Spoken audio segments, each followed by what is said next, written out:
Hi friends, मी आज तुमच्यासोबत chicken करीची recipe share करत आहे. तर मी 1 kg चिकन घेतलं होतं आणि ते व्यवस्थित तीन वेळा धुवून घेतलं आणि त्याला मॅरिनेट करण्यासाठी मी हळद, मीठ आणि लिंबू अर्धा टाकलं आणि ठेवलं होतं.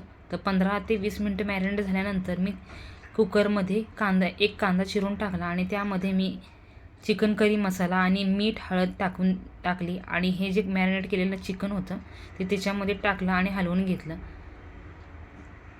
आणि त्यानंतर मी 2 शिट्ट्या देऊन चिकन शिजवलं.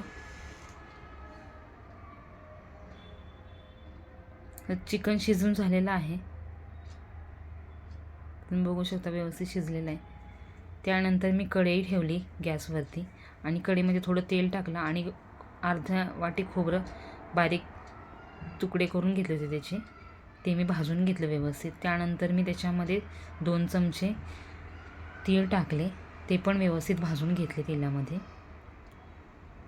त्यानंतर मी 2 कांदा टाकला, अद्रक टाकली आणि 4 ते 5 लसूण पाकळ्या आणि 3 मिरच्या टाकल्या आणि त्या पण व्यवस्थित भाजून घेतल्या कांद्यासोबत. नंतर मी 2 चमचे धने टाकले त्याच्यामध्येच आणि ते पण भाजून घेतले.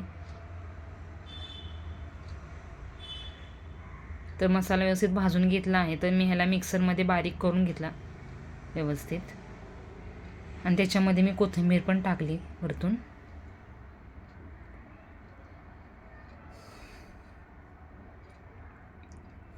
तर मसाला बारीक करून झाला आहे. तर मी कढईमध्ये 2 चमचे तेल टाकलं आणि 2 चमचे लाल तिखट, 2 चमचे चिकन करी मसाला आणि हा जो बारीक केलेला मसाला आहे तो टाकला आणि व्यवस्थित भाजून घेतला तेल सुटेपर्यंत.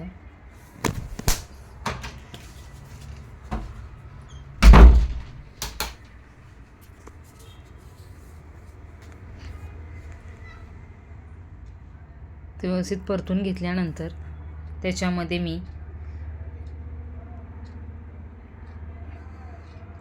2 शिट्ट्या केलेले चिकन टाकून घेतले आणि गरम पाणी बाजूलाच करायला ठेवलं होतं 2 ग्लास, तर ते पण त्याच्यामध्ये मी टाकणार आहे.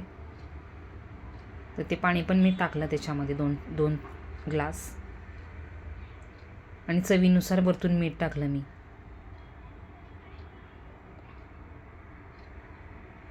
तर याला मी 15 ते 20 मिनटं उकळवलं.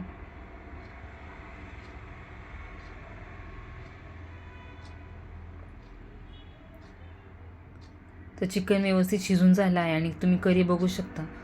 तर तुम्हाला रेसिपी आवडली असेल तर नक्की लाईक करा आणि चॅनलला सबस्क्राईब करा. Thank you so much for watching. Bye.